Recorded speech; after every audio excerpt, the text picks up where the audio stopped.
Evangelho de Mateus, capítulo de número 28, Mateus 28. O tema da nossa palavra dessa noite é a ordem que revolucionou o mundo. A ordem que revolucionou o mundo. Mateus, capítulo 28, a partir do versículo de número 16, nós encontramos o seguinte: os 11 discípulos partiram para a Galileia, para o monte que Jesus lhes tinha designado. Quando viram, o adoraram, mas alguns duvidaram. Chegando-se Jesus, falou-lhes dizendo: é-me dado todo o poder, no céu e na terra.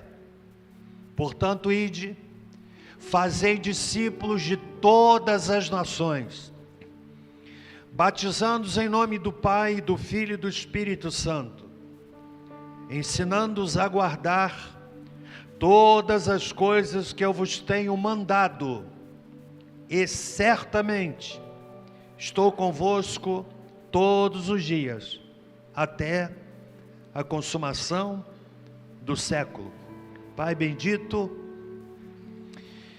teu servo precisa da tua graça para pregar a palavra nesta noite, para empunhar a espada, e oro para que o Espírito Santo atue em cada coração, para a honra e glória do teu nome, em nome de Jesus, amém. O texto é conhecido como a Grande Comissão. A Grande Comissão. O Senhor Jesus havia ressuscitado e ainda não havia se mostrado para muitas pessoas. Na verdade, poucas pessoas o viram até este momento.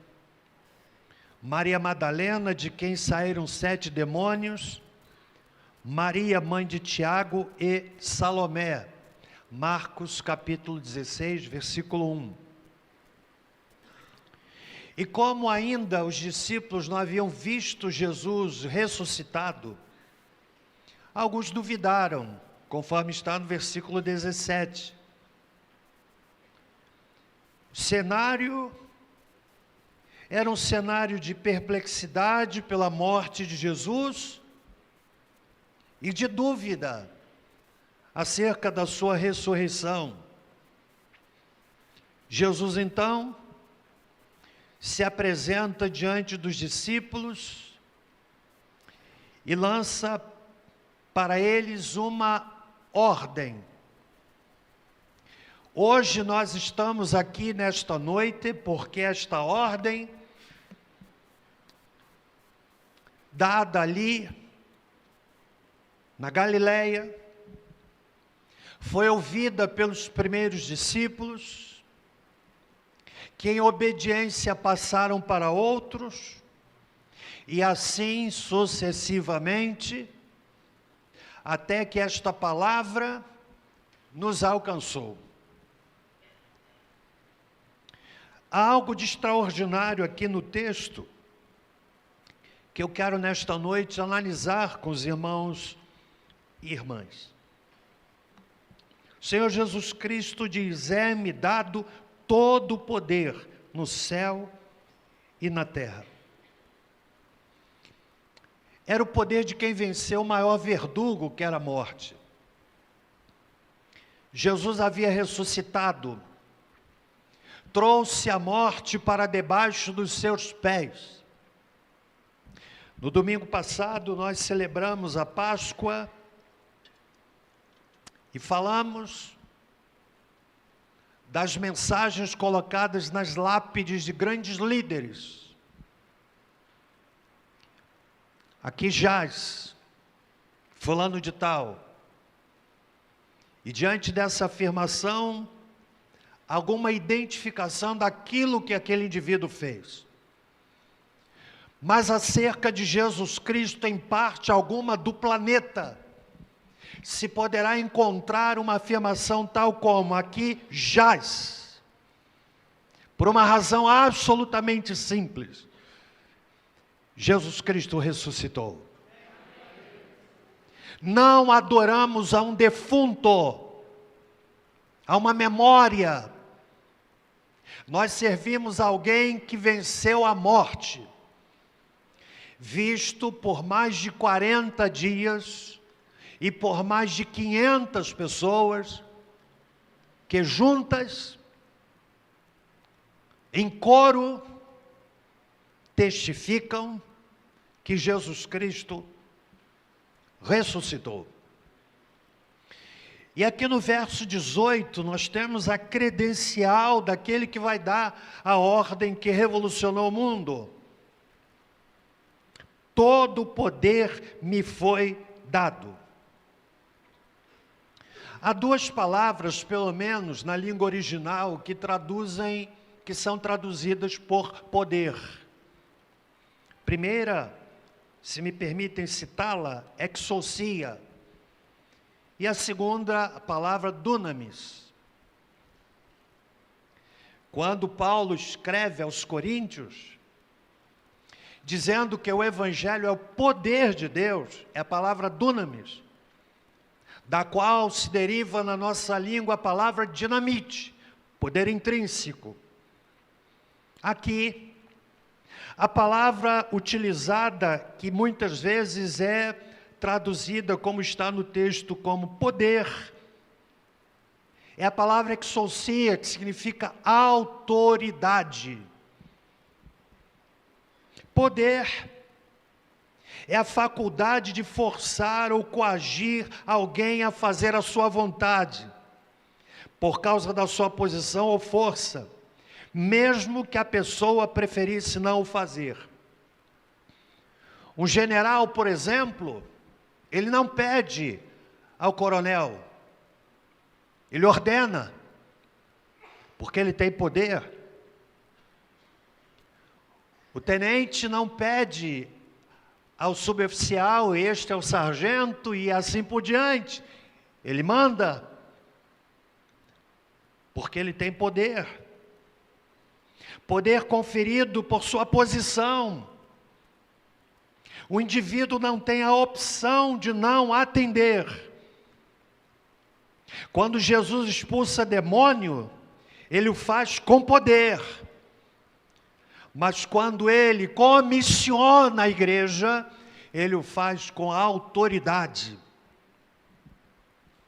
Se poder é a faculdade, preste bem atenção, de forçar ou coagir a fazer a sua vontade por causa da sua posição ou força, mesmo que a pessoa não preferisse o fazer, a autoridade, por outro lado, é a habilidade de levar as pessoas a fazerem de boa vontade o que você quer por causa da sua influência pessoal. Eu vou repetir essa definição porque ela não é minha. Essa definição, e eu preciso dar o crédito a quem definiu a autoridade, e já o farei. Autoridade é a habilidade de levar as pessoas a fazerem de boa vontade o que você quer por causa da sua influência pessoal. Essa frase vem de um livro muito lido, intitulado O Monge e o Executivo. É um livro muito lido nos cenários de treinamento de liderança. James C. Hunter. Jesus, investido da autoridade de quem venceu a morte, desafia os seus discípulos, lança a grande comissão. Autoridade significa, portanto, a disposição de fazer de boa vontade o que ele pediu, porque foi ele quem o pediu, quem o fez. A autoridade de Jesus, senhoras e senhores, para pedir o que ele pediu, estava baseada no fato de que ele venceu a morte.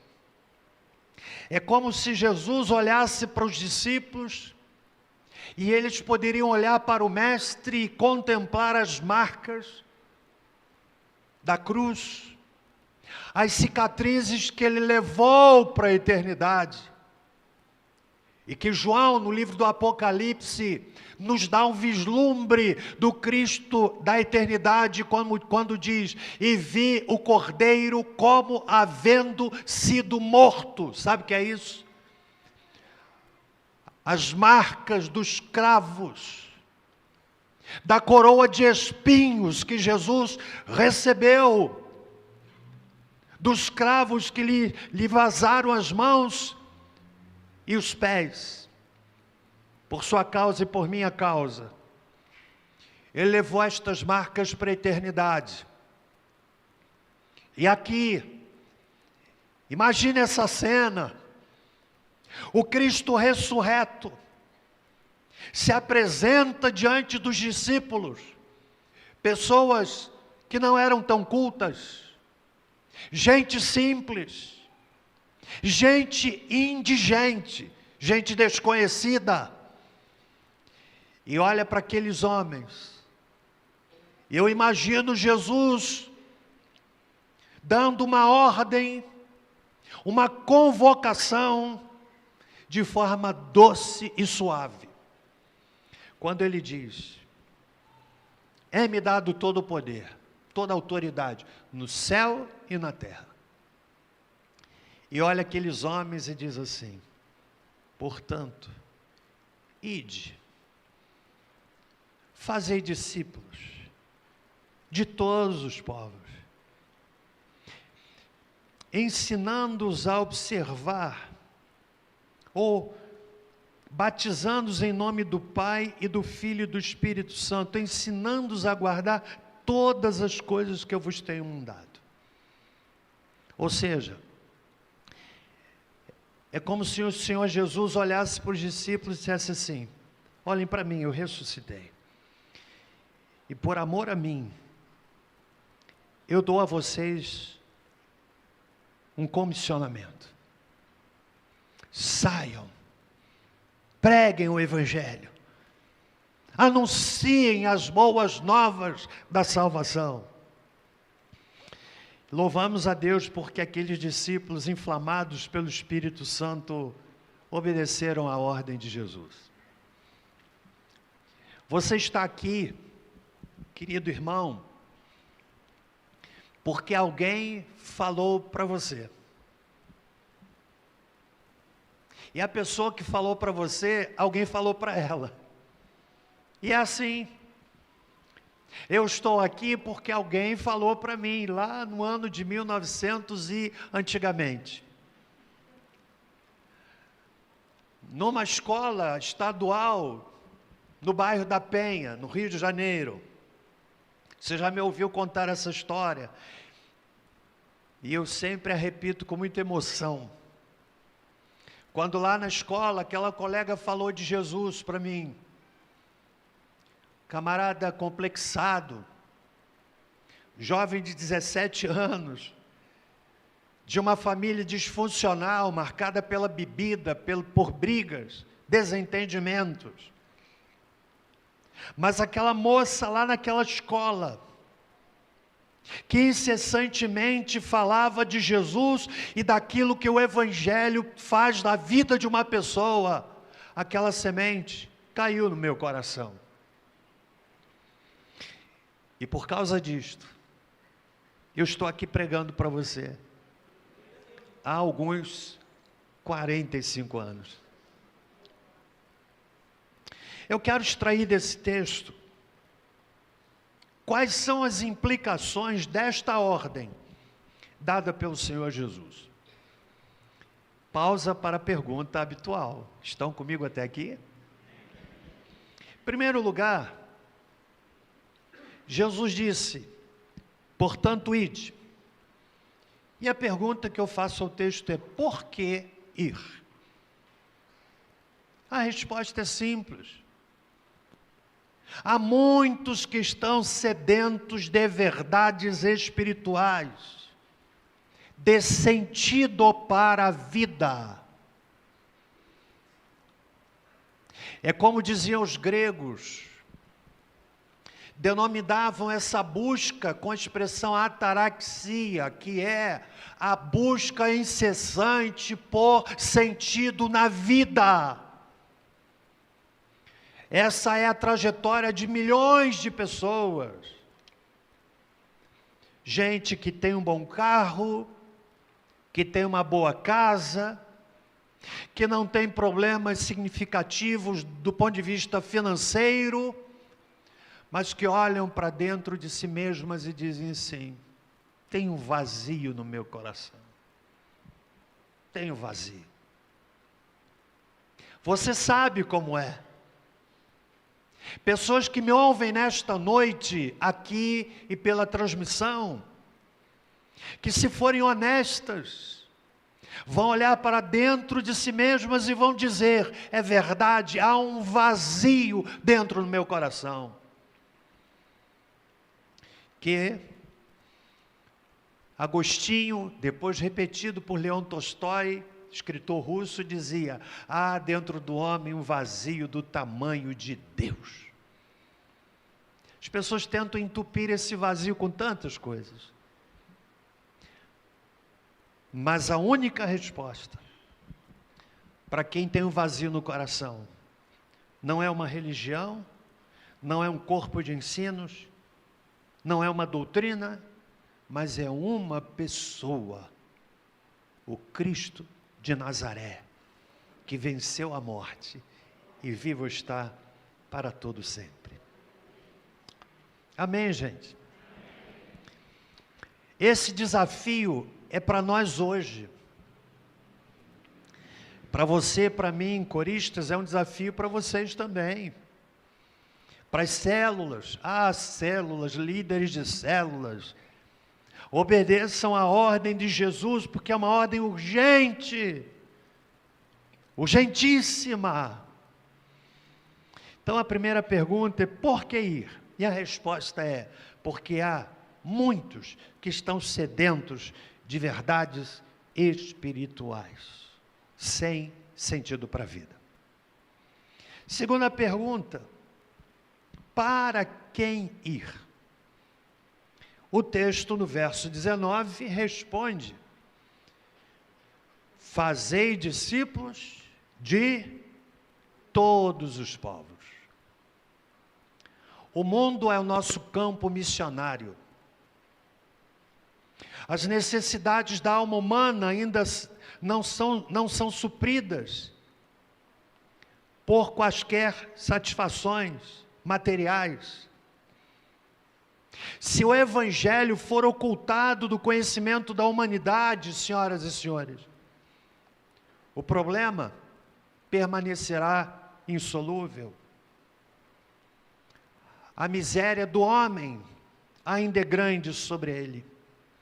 Portanto, Jesus disse: ide,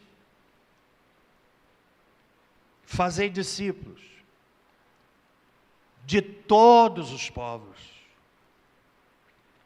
A ordem tem um alcance universal. O nosso campo missionário, portanto, é o mundo. É o local onde nós estamos inseridos. As pessoas com as quais nos relacionamos. Lá na faculdade, o jovem, ali é o seu campo missionário. Lá no seu trabalho, na sua empresa, ali é o seu campo missionário. E esta ordem, ela precisa ser obedecida por todos nós que aqui estamos. Então, para quem ir? No mundo inteiro. Louva a Deus porque a nossa denominação batista é uma denominação missionária.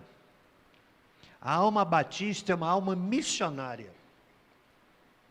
Uma igreja, uma denominação centenária que se espalha pelo Brasil, nos lugares mais distantes, através da nossa junta de missões nacionais, que espalha missionários por todo o país, que implantou um trabalho missionário urbano de um alcance extraordinário no coração de São Paulo, dominado por drogas, chamado Cracolândia. E lá iniciou-se um trabalho através da primeira Igreja Batista de São Paulo e da Cracolândia. Muitos se converteram, pastores ali foram gerados ali, drogados que se converteram, aceitaram o Evangelho, Jesus transformou e hoje são pastores e missionários espalhados por esse Brasil. É uma denominação missionária, é uma denominação que tem a alma missionária, mas também, não apenas no cenário nacional, mas no cenário mundial, através da Junta de Missões Mundiais. Nós temos, por exemplo, apoiados por nossa comunidade, o casal de missionários lá na Itália, na cidade de Roma, pastor Fábio, Natália e suas filhas. Nós temos lá do outro lado do planeta, nossa igreja apoiando a nossa irmã Joyce. E ainda que não fazendo parte da Junta de Missões Mundiais, mas temos um casal precioso também apoiado por esta igreja, lá na Espanha. Pastor Cícero, Vera, irmã Vera e seus filhos. Você sabe por quê? Porque a alma batista é uma alma missionária. Entende? Que planta igrejas, que prega o Evangelho. Então, o texto nos diz que o nosso campo missionário é o mundo. Primeira pergunta, para quê? Por que ir? Porque ele mandou. Segundo, para quem ir? Para o mundo todo. Queira Deus que levante aqui vocacionados, gente que se apresente para o trabalho de Deus, líderes de células, gente que decida abrir a sua casa para a plantação de uma célula. Nós temos muitas vezes pessoas, mas não temos lares que se abram para receberem pessoas para uma célula. Queira Deus que esta reflexão, de alguma forma, leve você, irmão querido, a abrir a sua casa, para acolher um grupo de irmãos, que possam convidar vizinhos. A célula é uma extraordinária forma de alcançar pessoas. Sabe por quê? Porque há pessoas que têm preconceito de igreja, têm preconceito de crente. Aliás, deixe-me perguntar aqui, quantos em algum momento já tiveram preconceito de crente? Levante bem o teu som, bem alto para eu ver. Não é verdade? Porque a grande verdade é que tem uns crentes que são chatos. Mas não é a maioria. Ainda que o outro evangelho esteja se multiplicando. Alguém aqui, eu não lembro quem me contou, que viu na internet um determinado segmento evangélico, cujos líderes estão vendendo o ar dos seus líderes. Vendendo oração, vendendo o ar. Pensa bem, alguém comentou comigo, não sei quem comentou. Põe um pouquinho do seu ar santo. Pior, gente, é que a fome espiritual é tão grande que há gente para comprar. Você já pensou? Lucas, a gente tem uma porção de pedrinhas lá no espaço, não é? Que tal vendê-las? De jeito nenhum. Então, o mundo é o nosso campo. O mundo é o nosso campo. Olhem para mim, irmãos. As pessoas estão com fome de Jesus. Com fome de Jesus.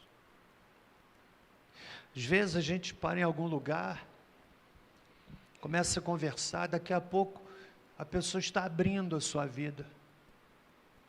Está falando do seu problema conjugal, falando do problema com o filho. Eu já vivi sem número de vezes essa realidade, de começar uma conversa, de forma amorosa, atenciosa, gentil, e daqui a pouco aquela pessoa, o senhor é pastor, e começa a fazer ali um gabinete pastoral, falando, eu estou com problema no meu casamento, tenho um filho com drogas, e a pessoa conta a sua vida para um desconhecido. Sabe por quê?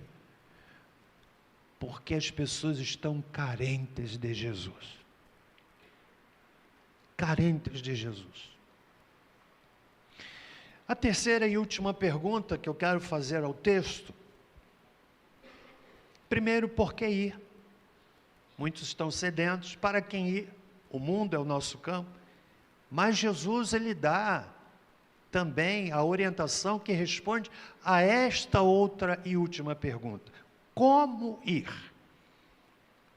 O texto é didático. É um manual de orientação. Não é sair de qualquer forma e fazer de qualquer maneira. Ele diz, ide, fazei discípulos. Depois ele diz, batizando. E depois ele diz, ensinando.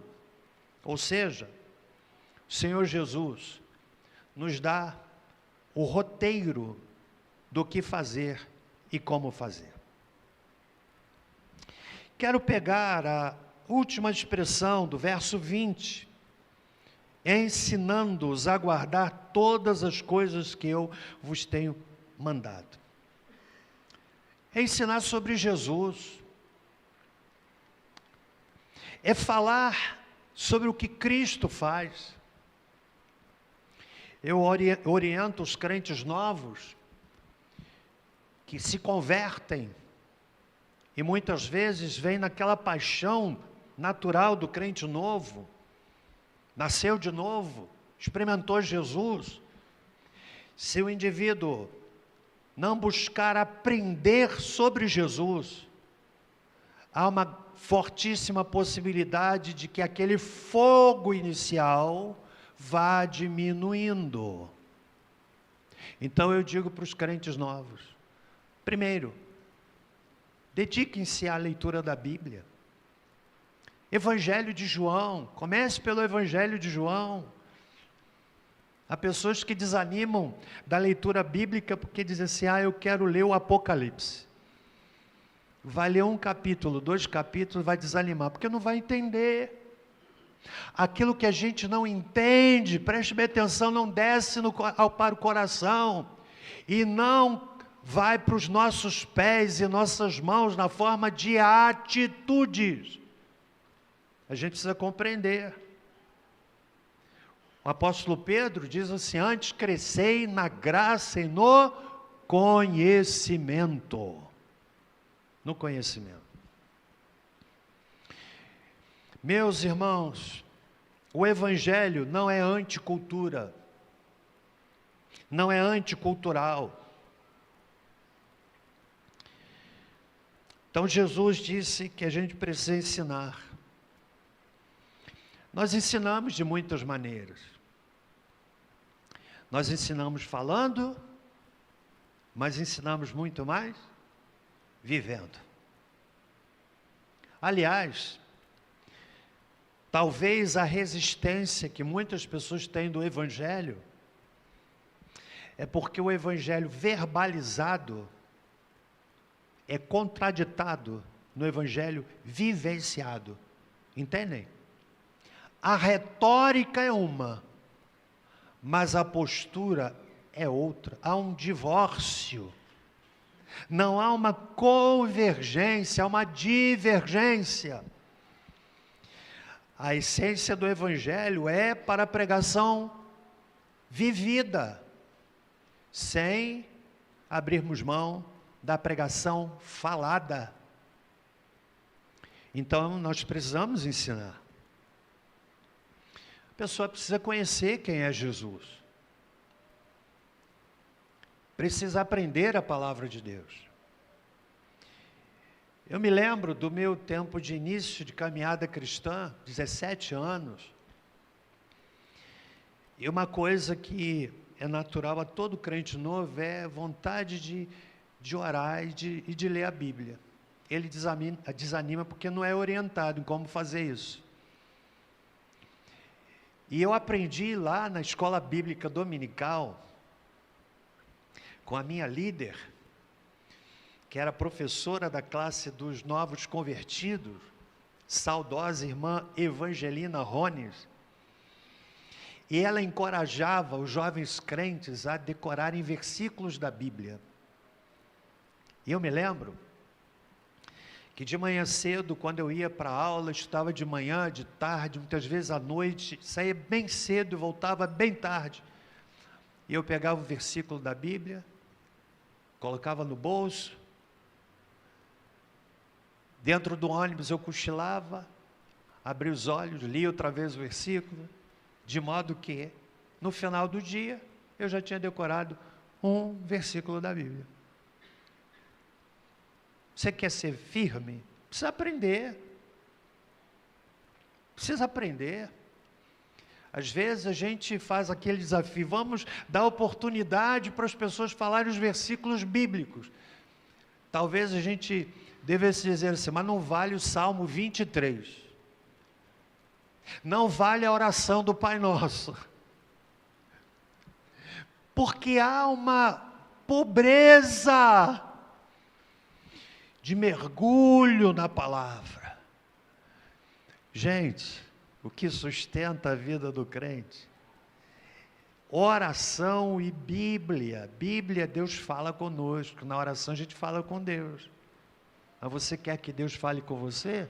Como?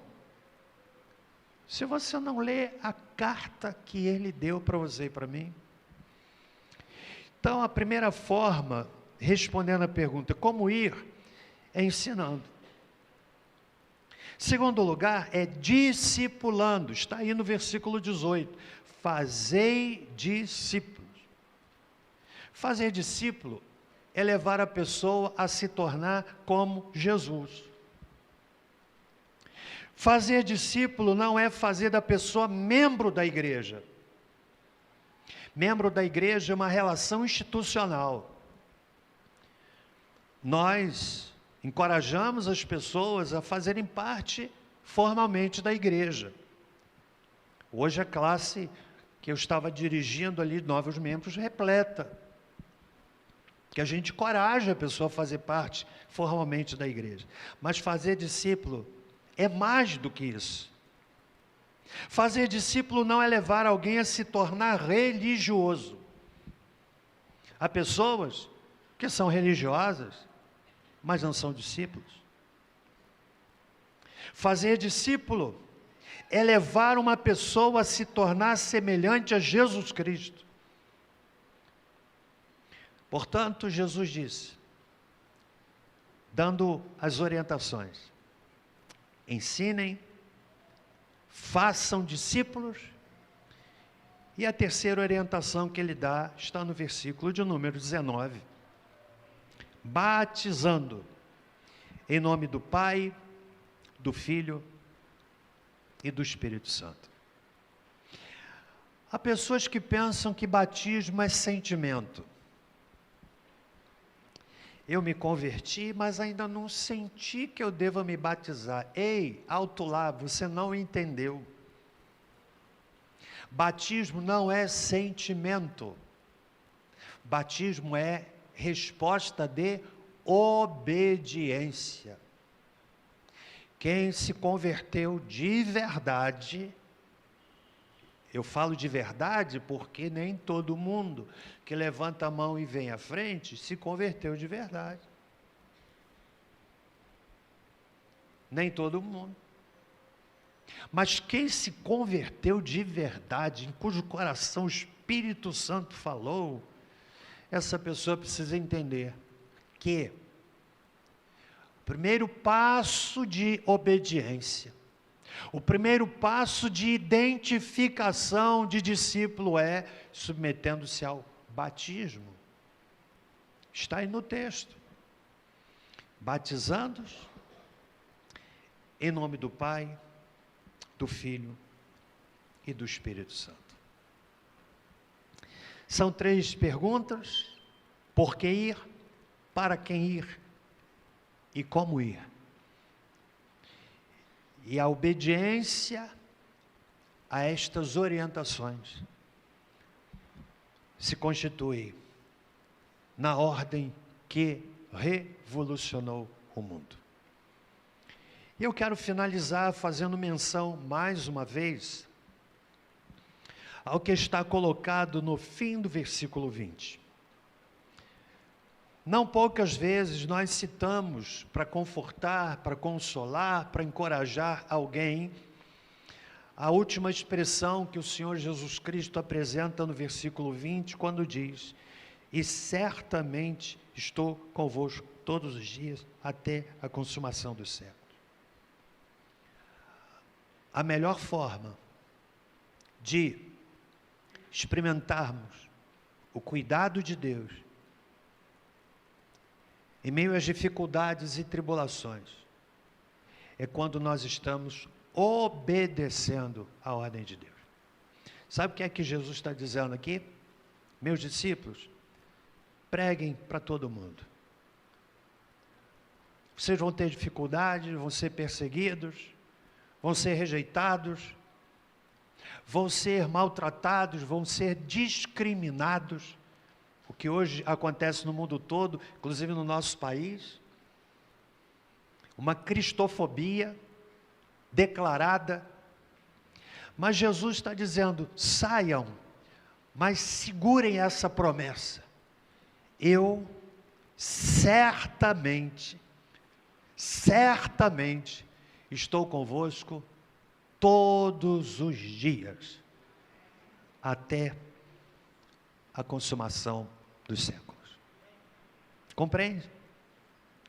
Nessa noite, eu quero finalizar a reflexão desafiando você.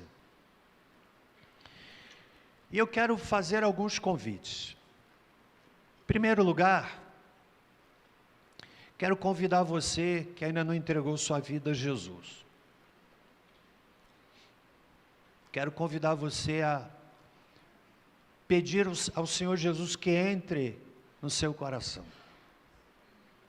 E esta é uma oração que Ele ama responder. Em segundo lugar, eu quero convidar aqueles que já aceitaram a Cristo, mas não entendiam até este momento que o batismo é um ato de obediência. Um ato de obediência. E nesta noite, queira Deus que o Espírito Santo tenha esclarecido a sua mente, para que você dê um passo na direção de obedecer, de sair da relação informal e entrar numa relação formal. Casamento é uma relação formal. Eu já ouvi história de pessoas que namoraram 10 anos. Fala sério.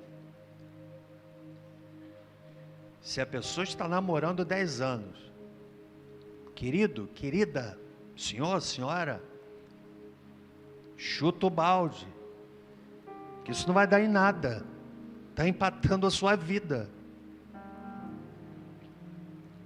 Evangelho não pode ser como um namoro de 10 anos, precisa de um compromisso formal, e esse compromisso é o batismo.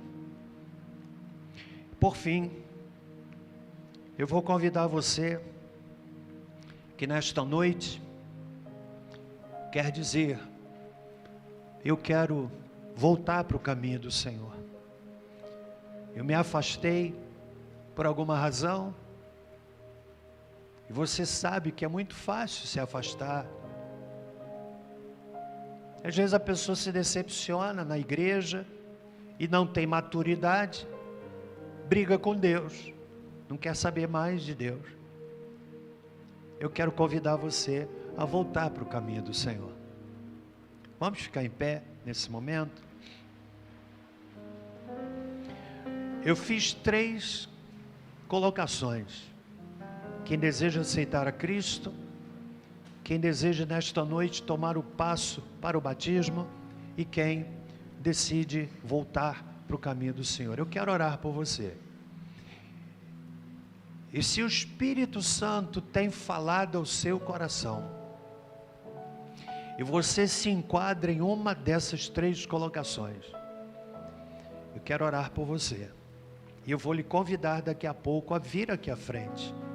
Vamos orar. Senhor, em nome de Jesus, eu quero te agradecer porque a palavra é eficaz.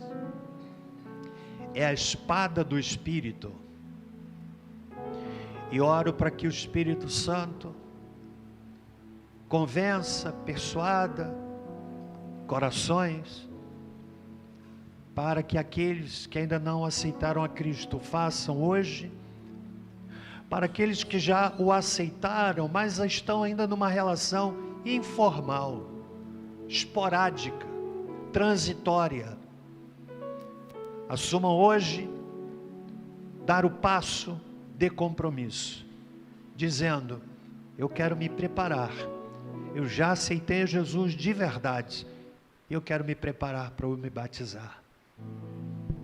E por fim, Pai querido, eu quero pedir por aqueles que se afastaram e desejam voltar, que o Espírito Santo os traga, em nome de Jesus, amém. Nós vamos cantar louvor, e enquanto cantamos, se você se enquadra em um dos 3 convites, saia do seu lugar e venha aqui à frente, em nome de Jesus.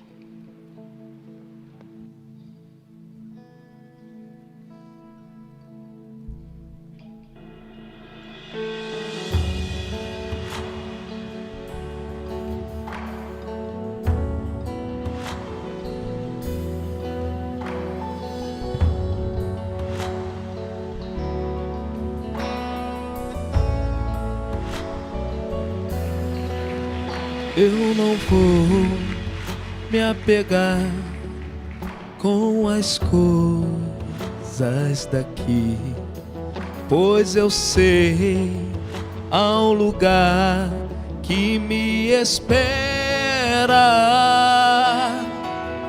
Estrangeiro eu sou. Se houver alguém mais, saia do seu lugar e venha. Saia da informalidade, meu Jesus, e venha para o compromisso. Vem buscar em nome de Jesus. A sua noiva. Ele virá no piscar de olhar, e quem estiver pronto com ele irá, na sua glória com ele morar. Ele vem, não mais tristeza, não mais temor. Junto com os anjos cantar eu vou. Digno é o Cordeiro que se entregou.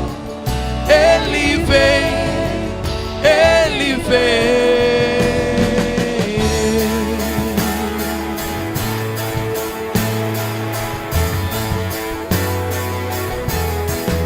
Se o Espírito Santo lhe toca, saia e venha em nome de Jesus.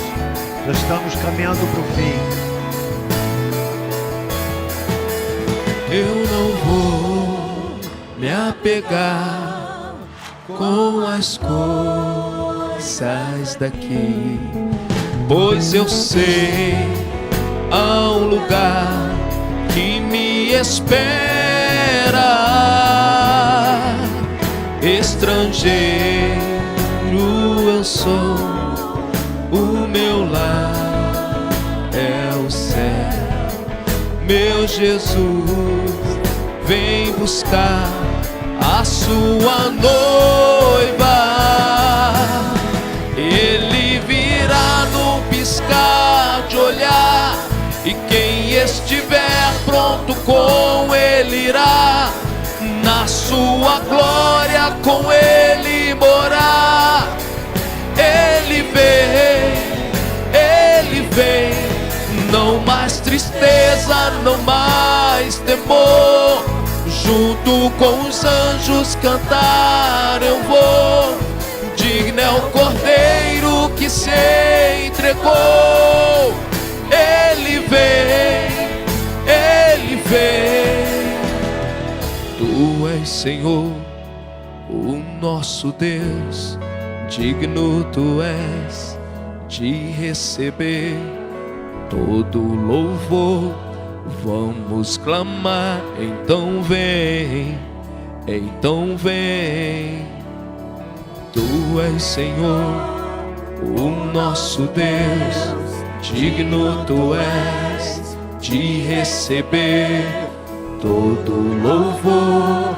Vamos clamar, então vem, então vem.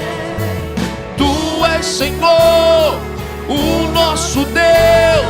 Digno tu és de receber todo louvor. Vamos clamar, então vem, então vem. Tu és, Senhor, o nosso Deus. Digno tu és de receber todo louvor. Vamos clamar, então vem, então vem. Tu és, Senhor, o nosso Deus. Digno tu és de receber todo louvor.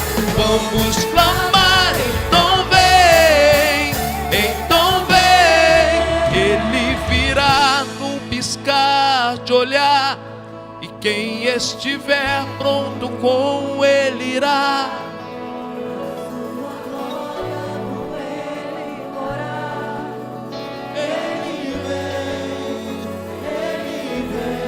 Não mais tristeza, não mais temor. Junto com os anjos cantar eu vou.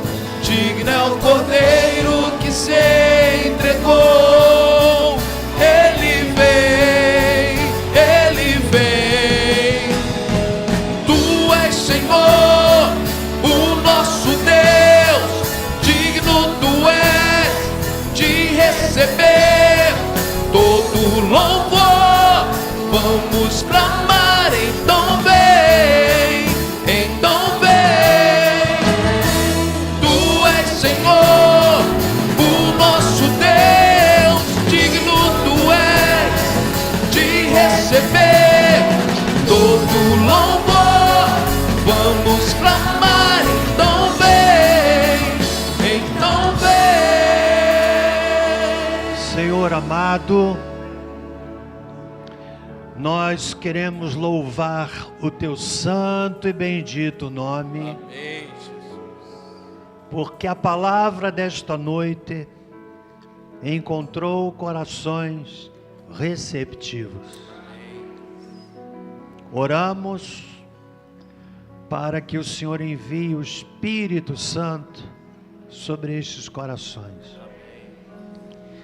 E que esta noite seja memorável, marcante para estas pessoas.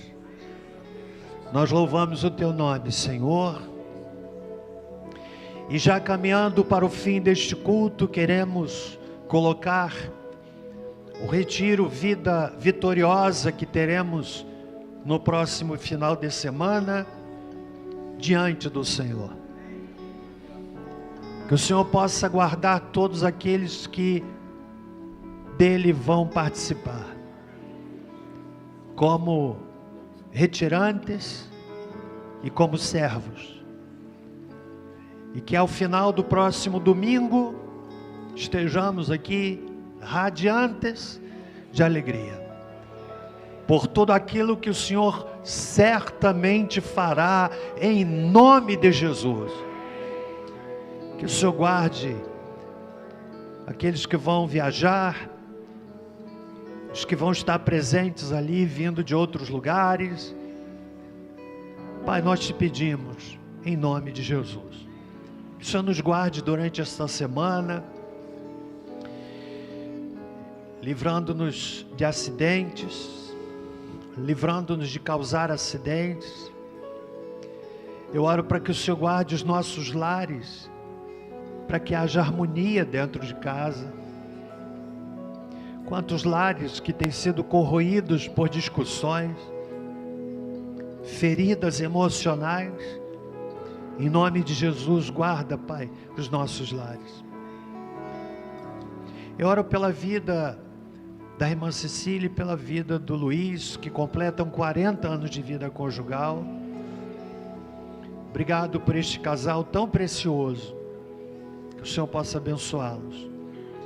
E agora que o amor de Deus, o nosso Pai, que a graça salvadora de Jesus Cristo e a doce consolação do Espírito Santo conosco sejam, e com todo o povo de Deus, pela face da terra espalhado, desde agora e para todo sempre. Amém. Quero pedir que vocês saiam para receber uma palavra de boas-vindas com o nosso irmão Emerson, e os irmãos podem acompanhar. Abençoe a pessoa que estiverem ao seu lado. Vá em paz, tenham todos uma ótima semana, em nome de Jesus.